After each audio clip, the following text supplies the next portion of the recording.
talked a little bit before about, the fact that we may not come from families who are a couple generations of college professors, right? So, does your family kind of get it? And when I say family, not even just, I'm sure your wife gets it, but your, siblings and that kind of thing, do they get the professor life and what that entails? No, I don't think they get it at all. There's not a lot of empathy because they think like, oh my God, you only teach like 2 days a week, so you have all of this time. We can just go to you for everything because you're always available. Right. It's like, no, I've got a lot to do outside of teaching, which is only a third of my job responsibilities and probably the least time consuming, actually. Mm-hmm. But even in preparation for that, there's so much reading, so much staying, ahead of the curve of what's going on, not just knowing what's going on, but being a part of, the avant-garde, the vanguard, the knowing what's happening, where your industry is moving, staying on the inside too, because we're in this ivory tower. We've got to keep our finger on the pulse and keep our ear to the ground, and that takes a lot of time. Yeah. There's a lot of reading involved, a lot of networking, a lot of creating work, right? A lot of writing, right? Yeah. So no, they just see it as like a luxury. You've got all this time on your hands, mm-hmm. and you have absolutely nothing to do in the summer. And you have summer, yeah. And you have summers off, right? Like, no, I'm like producing in the summer. I'm writing, I'm trying to get caught up, and also find time for my immediate family, for my wife and daughter, because there's such an imbalance, with the amount of time that we spend on campus. Some nights I'm in my office until almost midnight, mm-hmm. And then back here at 8 o'clock in the morning. And, that's not sustainable if you don't find time to find the other side of that pendulum, which is investing a lot of time in your immediate family. So for me, I try to find the balance within the imbalance.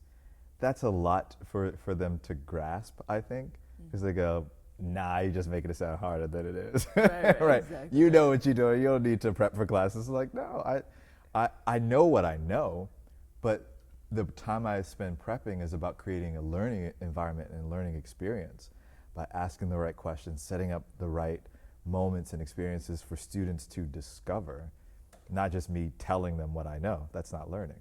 Right. So, and I didn't go to school to be a teacher, so it's a process. Yeah, I'm continually learning. Right. So. Yeah, and I'm excited for people to, see that with our show. Again, it's something that you don't see on television. People don't really get the professor life and what that entails. And most people do. They just think of this cushy thing where you don't have to go to work every day of the week and you have summers off. And that's pretty much what most people think. I'm one of 7. Nobody else went and got a bachelor's degree. I have one sister who went to community college. But nobody who, got a bachelor's degree, then went on to grad school. And so they look at it as, and I have friends like that too, where it's like calling in the middle of the week, oh, can you give me a ride to the grocery store? Like, what? I'm working, I'm grading, I'm doing stuff. But you're home now. Yeah, exactly. Yeah. So I hope that this show can kind of give people a sense of that, and also just a sense of the dynamics of the Black family and how that mixes in with this whole, this could be looked at as this is a bougie job. Like, what, this is a bougie stuff right here. If you come from a community that's mostly, working class folks, and then you've gone on and you've got these, oh, we supposed to call you doctor now? I remember having a family member say that after I graduated. Oh, we supposed to call you doctor now? I would get Professor Ovalby or, Professor Ovalby. Right. And so it's kind of this balance of, again, kind of being who you are and being real, being true to your community, mm-hmm. but then also, you are a scholar and you're an intellectual, and being able to kind of show that as well. And so, we want to have an opportunity to show how our main character navigates that. But the good thing is that both of us have that experience, so we can certainly, we're good people to be able to show that, because we have those experiences of, having family members, having those who think, oh, I guess you think you're too good for us now, because, you went on and got all these degrees now. So what does that mean? And then what does that mean, in the larger community? And how does that challenge who we are? Right. Well, yeah, it challenges, but it doesn't change, Right. In fact, it only deepens our sense of responsibility, to our community, family, students, local, regional, maybe national or international communities, Right, depending on our fields. That, we don't just keep our knowledge within the four walls of our classrooms, but as we go out into the community and we do community programming and community service, and we bring our expertise to the community, right, to see how we can bridge the divide between the university and the surrounding community, right? Yeah. How can we let more people in, right? Because we become gatekeepers in a way. Yeah. Right, And so how do we let more in? activism, right? Because that's a big part of who our main character is activism, and wanting to use this knowledge that she went to school for, many years for, and how can I use that to be have a positive impact on my community, Right. and the people, the people I left back home.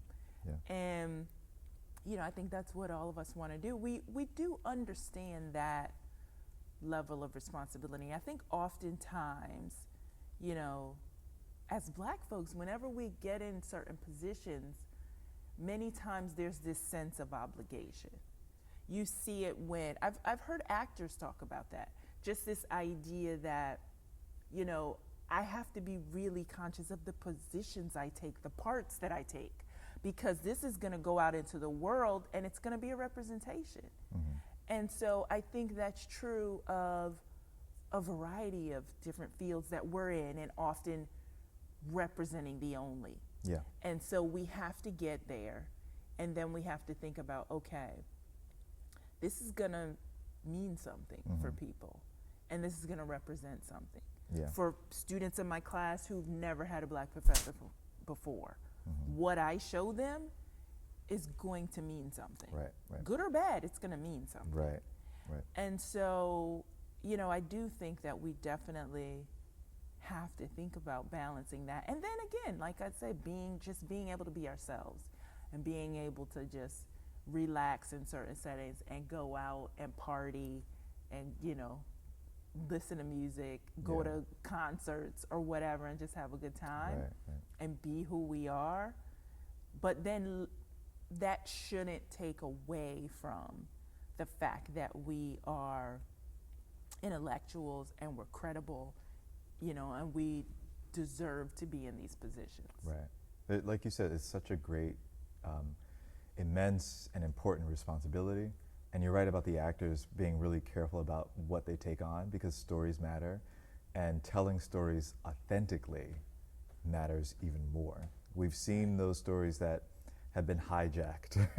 And I saw a wonderful meme that said, somewhere in the world, a white screenwriter is writing about their experience in the Black Lives Matter protests.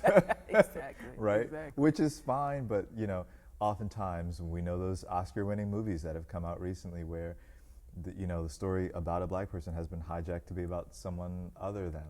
Exactly. Without naming names, right? Exactly. But and the thing I love about this is that it couldn't get any more authentic than two Black professors writing about the experience of a Black professor. Exactly.